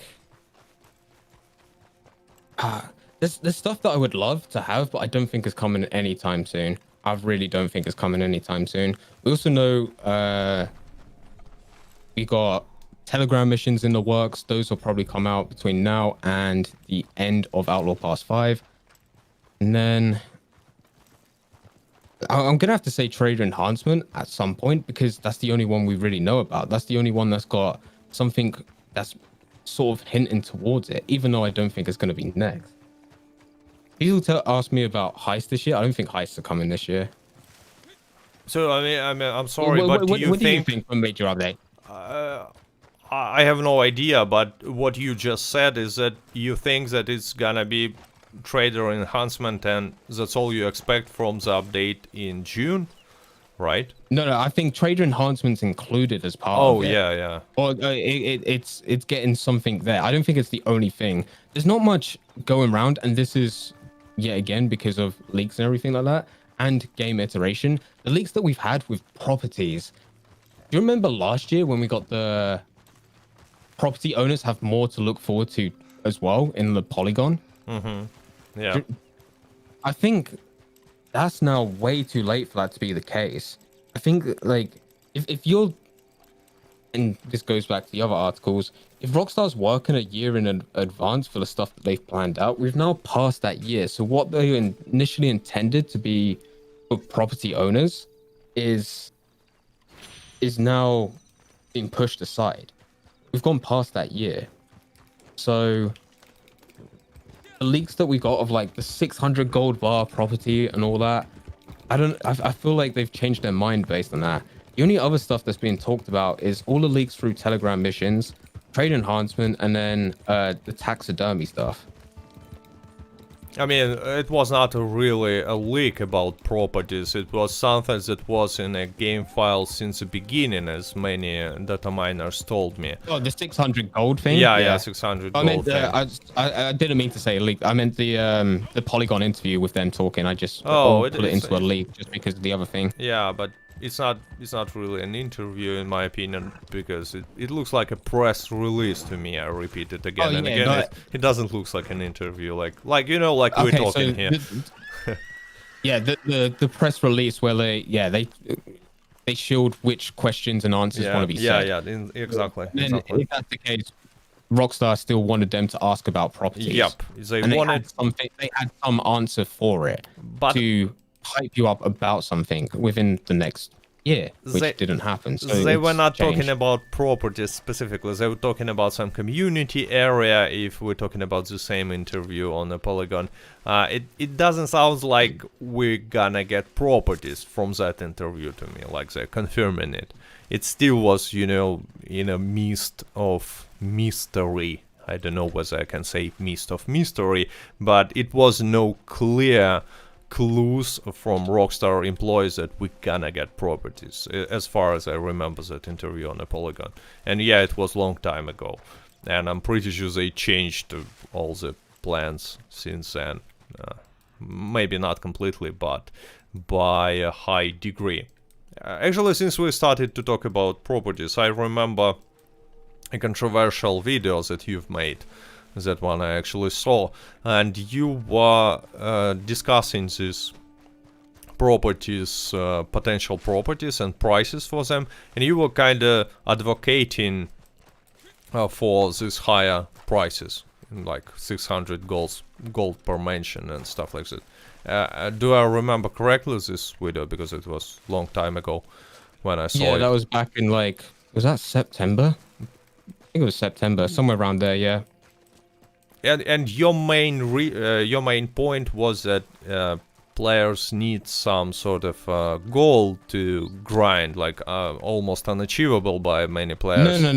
No. I got it. At that stage, it was the case of there was loads of people, and I'm seeing on your account you've got like 400 or 500 gold.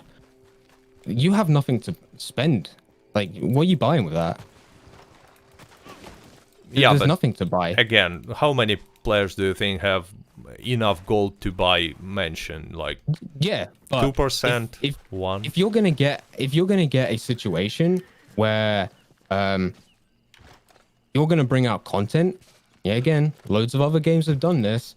It's the case of you bring something in for a specific group of people within a game, which is going to be those that don't have much time to play. You then go and list the price which is specific for them, and you slowly go up, with there being the top one being at a much higher price for the whales that are in the industry, and also those that have put a hardcore grind in. Mm-hmm. Yeah, I actually agree on this point. Yeah, otherwise you link it into a me-high cheeks and me-high flow, and it just becomes boring. The game's just trapped. There's nothing to do. You know how I see this whole situation? There is a cake and there is a cherry on the top of the cake. And cake is a process, like grinding, doing some mechanic, I don't know, killing NPCs, it's a cake. But the cherry is a reward, something that you will buy for your results or get. It's not necessary to buy it. Maybe you, I don't know, participate in some rank PvP and you will receive some stupid hat for reaching top 1, but it's still a cherry. And Red Dead Online lacks this cherry still, in my opinion, and it doesn't look like it's gonna be fixed soon, unfortunately. So do you agree with this metaphor? Yeah. And There's definitely something missing to aim for. yeah. There's a lack of replayability in certain areas as well. But yeah. Actually, I've always asked my questions.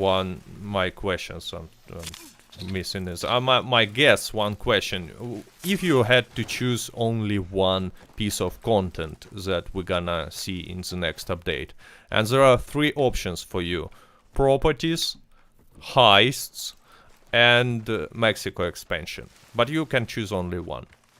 Make your choice. I would say they're all missing something though. Like, okay, I'm gonna just run through them. You have Mexico. If Mexico was added, I feel like the world right now is empty as is. So, like, what else are you gonna be doing in Mexico? You've now just created more space which needs to be filled. So I'm not gonna go Mexico. Heist and properties, they're like reverse of each other. Because like, if you do a heist, you then have no money to go and like what. You've now got loads of money from the heist, but like, what are you going to go and buy for? And then if you bought a property, you're just going to buy a property to own it, or what are you going to do with it? So, I mean, just because of order, I'm going to go property.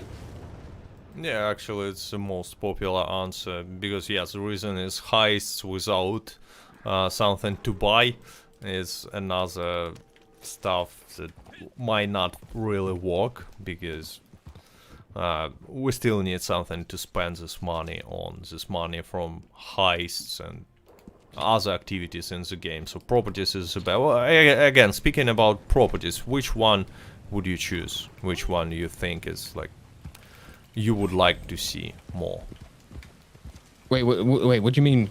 Which kind of property? Like, range? Any type of property within Red Dead? Big pen. I would go mansion. Whatever's the most expensive. But there are some other options like range, for example. Maybe you want to see. Yeah, but range. yeah. I mean, just my style, and everything's in Saint Denis as well. I just for ease, I'd probably go mansion. It's a boring answer, I know. But what would you do with this mansion? What would I do with a Raj? I can't. There's no mechanics there to go and like. No. Imagine some mechanics. We can go deeper. Just imagine. Maybe some mechanics. I don't know. Oh, so we're just gonna be making up a dream. Dream. Yeah, we're talking about dreams because we're not gonna see any sort of a property anytime soon. So why not go? So crazy with our predictions. Then,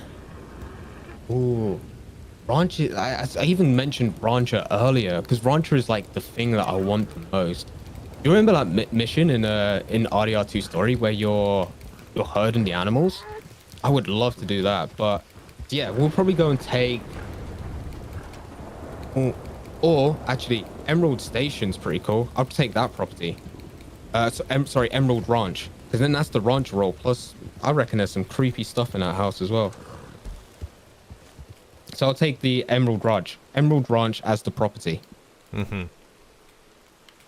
There are many in the chat. I see Guarma. Maybe I don't know. Again, maybe Mexico Guarma. Since we're dreaming, right?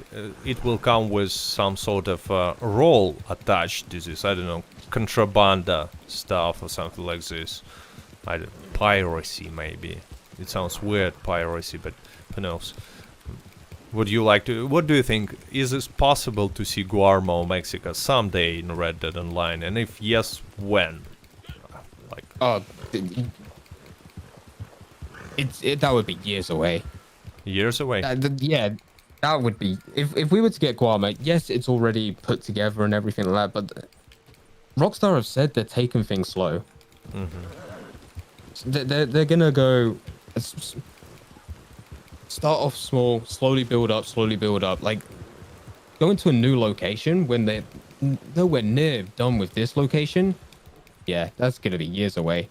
But for Guarma, I think Mexico is more likely than Guarma because that's already within free roam. And you got some stuff over there. It's not all built out, but it's some stuff. But not much, not much. It's almost empty. But yeah, still they can add something. And since you told about years ago, what's your prediction? Red Dead Online in a year from now, how would it look, and in 2 years, let's say? I think this time I think from this point we're going to be getting 2 updates per year. And I think for each update that comes, the drip fed content will be longer each time until it gets to 6 months, and then it'll start to build up to be better and better. That's it. If people were expecting something more exciting, well, yeah, Rockstar was taking the time with it. So what do you think in a 1 year? What we'll see in 1 year? Yeah, I would like to have some type of property, because then at that stage it's 3 years of Red Dead and we're still out in a camp. And I mean property to live in. That's my expectation. 2 years? It's too far away, man. It's way too far away. and you have no ideas what can happen in 2 years. Will it be better or worse? Will it be in much better shapes than now? Well, it'll be better. It'll be better. Because there are opinions that Red Dead Online will be dead in 2 years, and actually I see one in but they chat. said that said that in the first week. They said that in the first week. Hardcore players, there's been a lot of people that's left the community, but there's also loads of new players that started, and then we're starting to get new hardcore players, just like there's new YouTubers coming into the scene that focus on Red Dead. It's just a constant cycle. Yeah, so you're more optimistic about the future of Red Dead Online, right? Yes. Okay, so actually it's a part of the stream when I ask chat to address some questions to you, and I will be reading them carefully, you know, picking them. So feel free, guys, in the chat to give some question. And I have, while we are waiting for some questions, a question. PvP, do you take part in PvP in Red Dead Online or no? Yes. I don't do... I've only just started to do a bit on stream, but I just mainly do it in my spare time. Which kind of showdown series? A bit of everything. It just depends what I'm feeling. If there's a bonus within Red Dead for races, I'll even do races. It depends what I'm feeling. Actually, we have the first interesting question from Keaton Williams, and he asked, what games have you worked on? Because you mentioned your experience as in game developing. So my specialty is now indie games, and I go and give I've worked on or with a company called Nisco Games. I've worked with Quali on mobile games.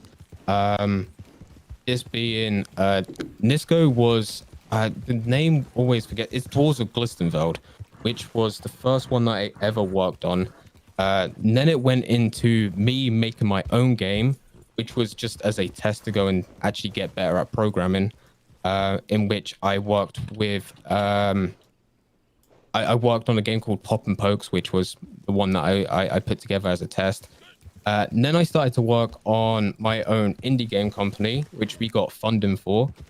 I helped a Ubisoft developer called Laura, who did Cake Bash, and that is now released. I think it's now released on Steam, and actually then linked me up with Quali, where I became for a short amount of time, an executive publisher, in which I just looked over a few mobile games.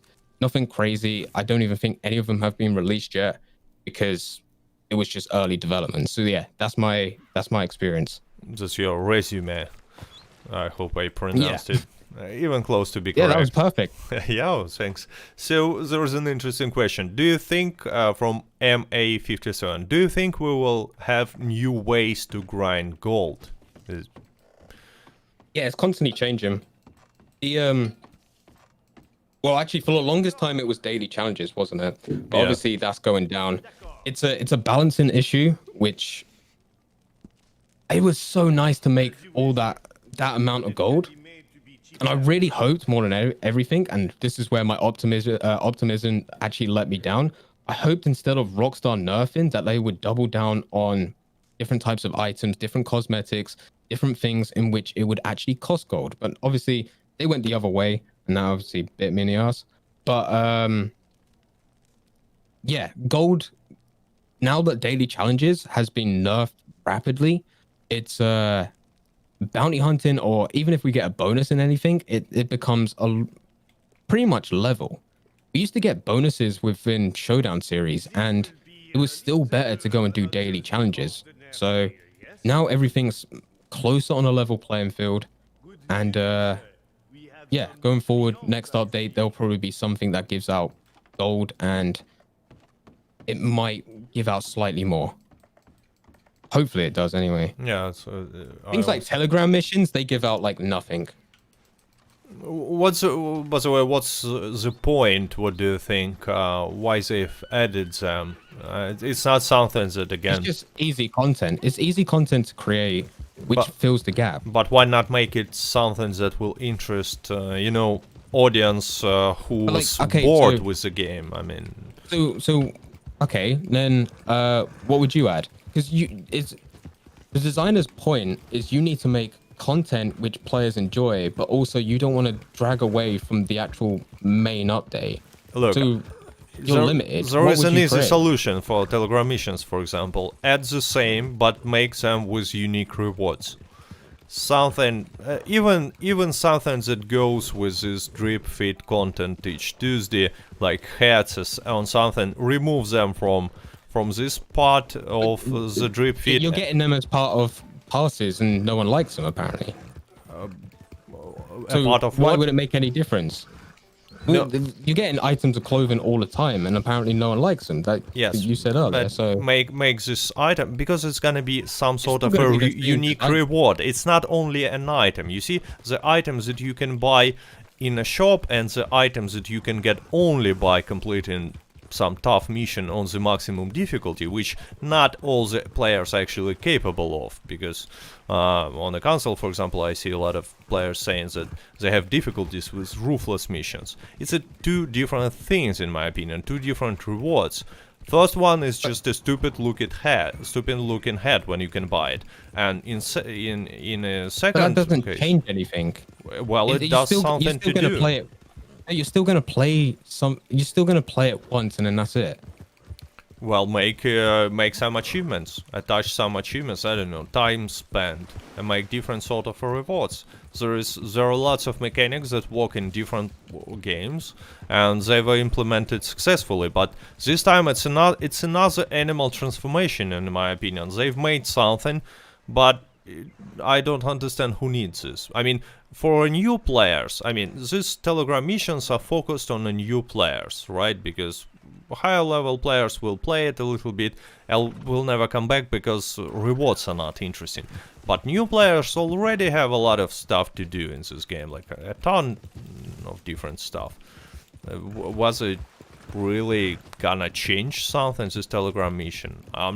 It was never supposed to change anything. Why though. adding something that is not supposed to change anything? I mean, there is no point if you can add something that will change something. Which takes a lot longer to do, but fan bases, and this has been the case in previous years, especially for Red Dead, have complained that there's nothing to do.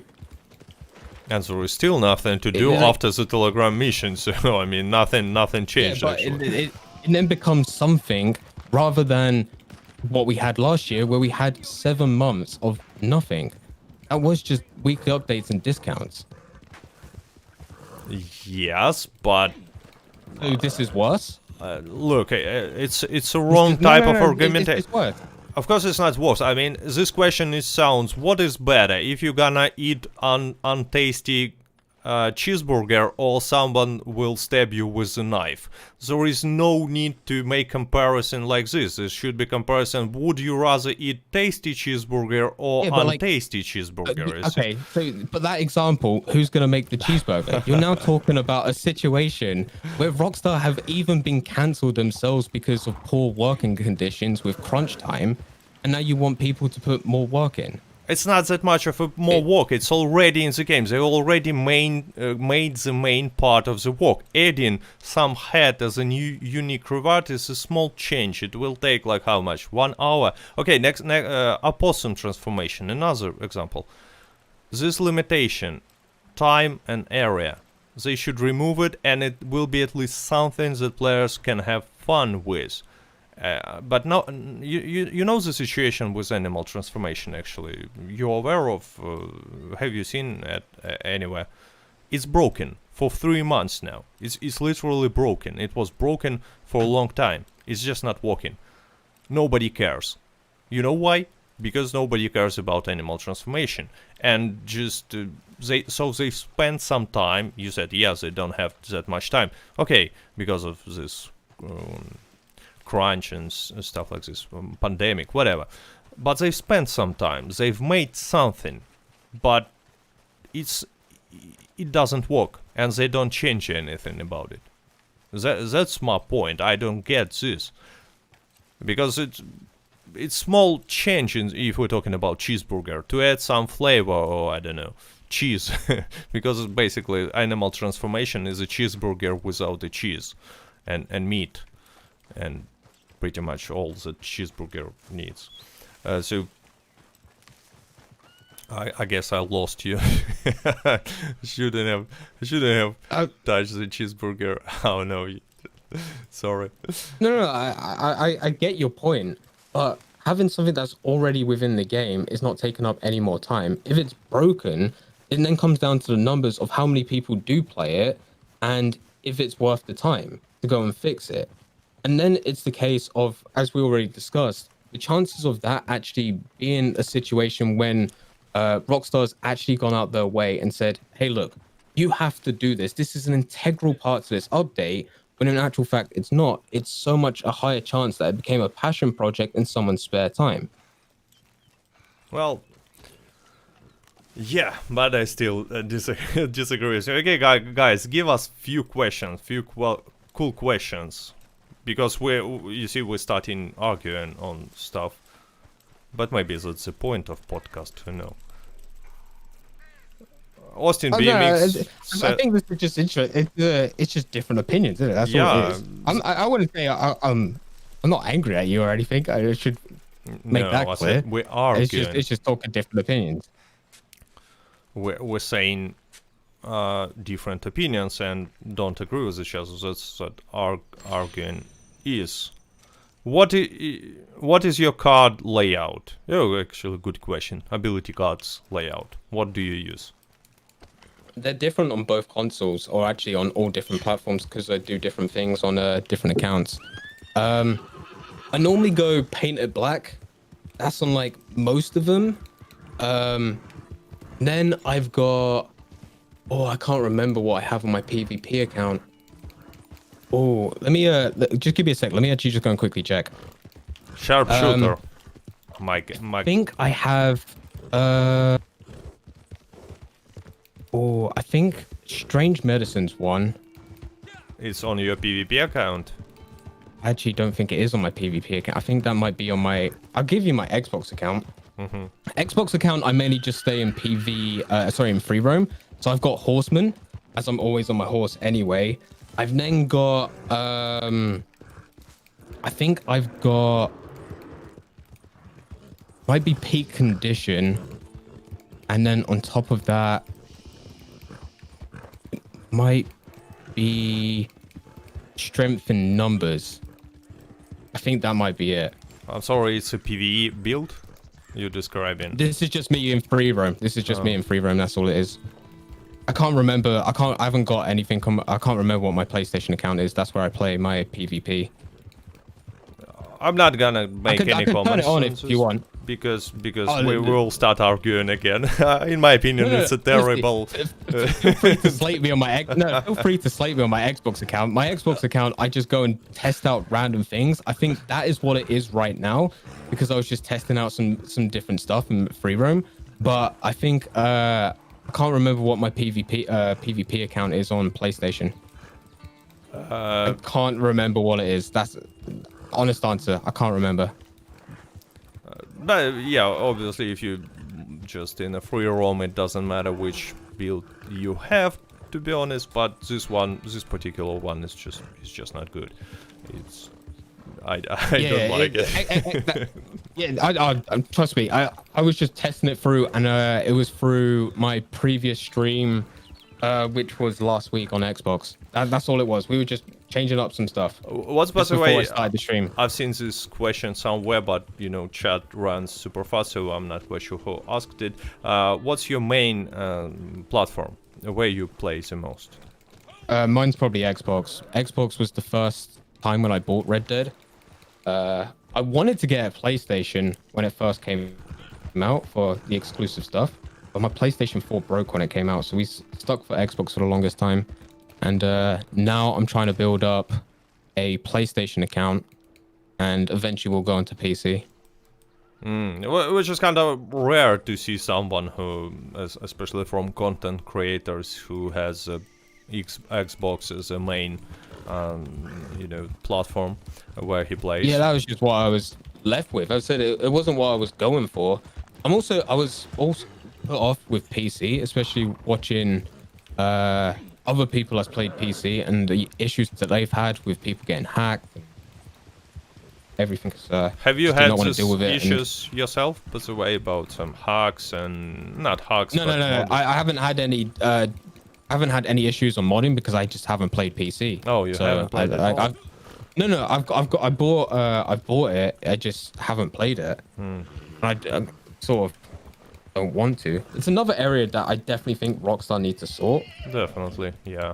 I mean, especially since you're streaming, it's not a. By the way, Jowers is streaming. Link to his YouTube account in the description, and there I'm pretty sure you will find link to the Twitch account. But yeah, since you're streaming, it's not a great choice PC at the moment, at least, because we have a John Sly Reckon. He's now in the chat, and he actually stopped playing on a PC some time ago because he had these issues. And unfortunately, Rockstar does nothing to protect any sort of players. I have some weird question. Not a weird, but to me it looks a little weird. What are your opinions of Painted Black compared to other Deadeye abilities? I hate going into Showdown series. Someone uses Slippery Bastard because they always kill me, but I hate using it. So I look at it, I'm like, it's OP that I should never do well with it. So mainly I've always stuck with Painted Black. And it's not always just because of, it's just one of those that's always been good for PvP and PvE. It's just nice using Painted Black when you've got like 6 birds flying over and you get all 6. Whilst also still using it PvP. The other ones I haven't really used. It's only been Painted Black and then Slippery Bastard. Yeah, actually, I actually said that it's kind of weird because, in my opinion, answer is there's only one answer to this. Painted Black is definitely in a stronger position, especially if we're not specifying for what. Like, if you would say, what do you think for Painted Black and PvP? Yeah, there are some different opinions.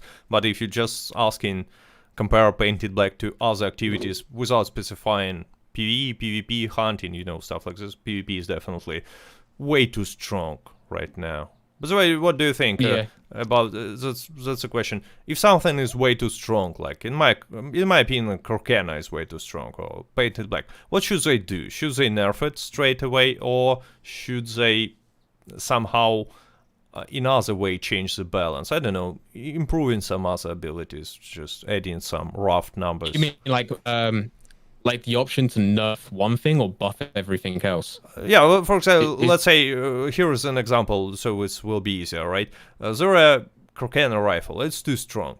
If you will compare it to rolling block rifle, it's too strong. If you will compare it to other weapons, it's too strong. What should they do? They should simply nerf it, or add some other options to some other weapons. Make, I don't know, rolling block a little bit stronger. Make maybe, I don't know, Springfield rifle not total trash.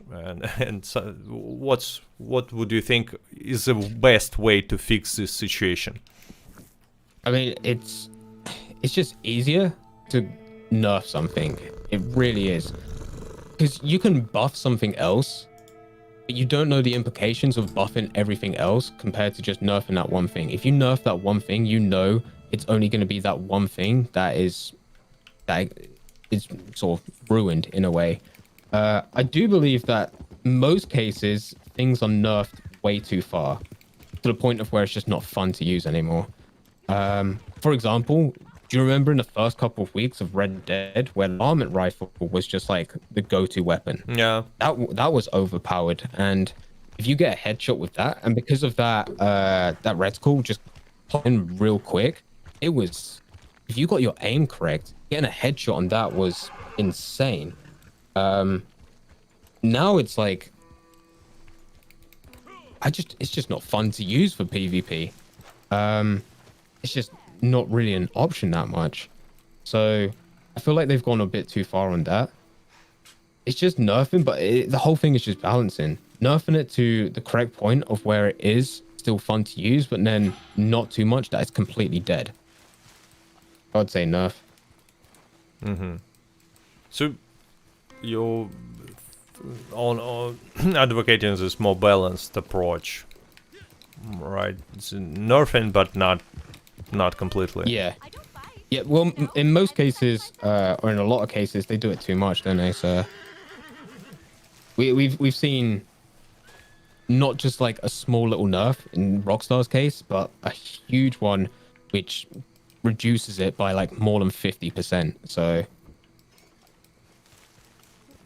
yeah, actually it's not the only thing that was nerfed, but on the other hand, for some reason they've made insane improvements for sniper rifles at some point, like before when I believe like when the Frontier Pursuits came out, they made some huge changes to sniper rifles, and they made them extremely overpowered and I believe the only reason for that is that statistics that they saw that people are not using sniper rifles enough, which does not tells us that sniper rifles are in a bad shape, but they still improved them a lot, and now we have like a different situation with the balance, because as John Sly Reckon says that he sees no reason to use anything besides sniper rifles, and I absolutely agree with that.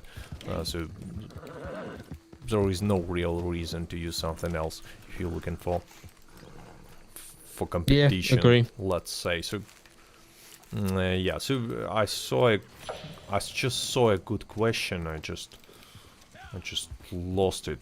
Oh, what's your favorite area in Red Dead World to hang out? Says High Tech Geek. Favorite area? Yeah. Oh, I absolutely love Coulter. It doesn't have much offering, but it is I just like the area. That's all it is. That's all it is. If you're talking about areas where there's things to do, probably Great Plains all the way, but Coulter, next level. Yeah, it just looks cool. I mean, it really. I also like this area in general. Once there is a snow and stuff like this. Unfortunately, it seems like chat got broken now. I think when what makes it real good is when once we get round to Christmas and it's snowing, but you got like Lemoyne where it's still ridiculous temperatures there and it's snowing. You're like, why? But up in Coulter, it looks nice. What's your opinion? It's gonna be the last question, by the way, about this. You know, when the snow was falling, right? Would you like to see more of such small changes to the map that are only temporary?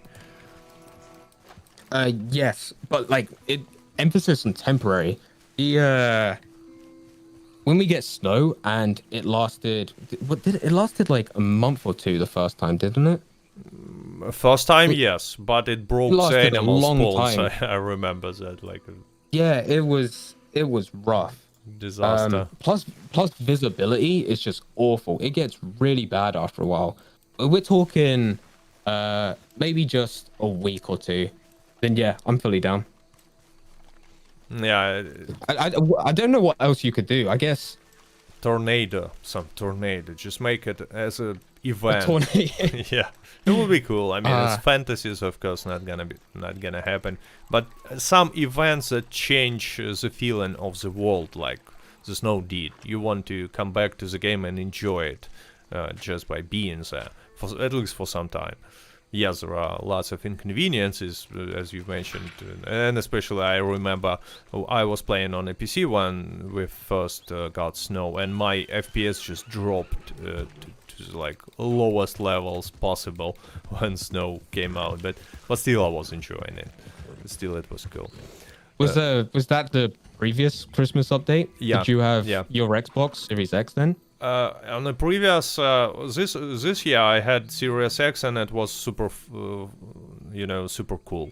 I had no problems with snow at all. But when I was playing on the PC there were some big issues.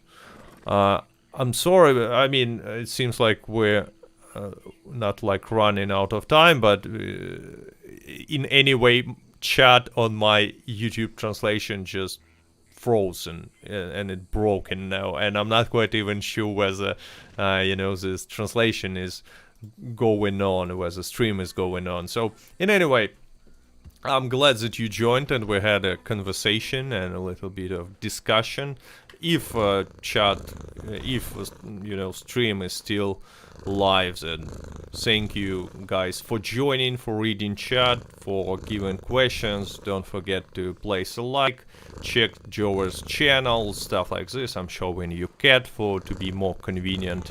And I just have to mention that I want to thank all the patrons that are supporting my channel, and small, not an advertisement, but something for you to know that if you don't like to watch it on YouTube but still want to listen for my bad English, each episode is available on Spotify to download and, I don't know, listen.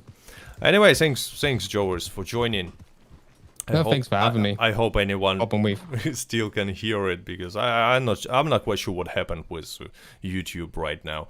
But in any way, so thank you guys. See ya next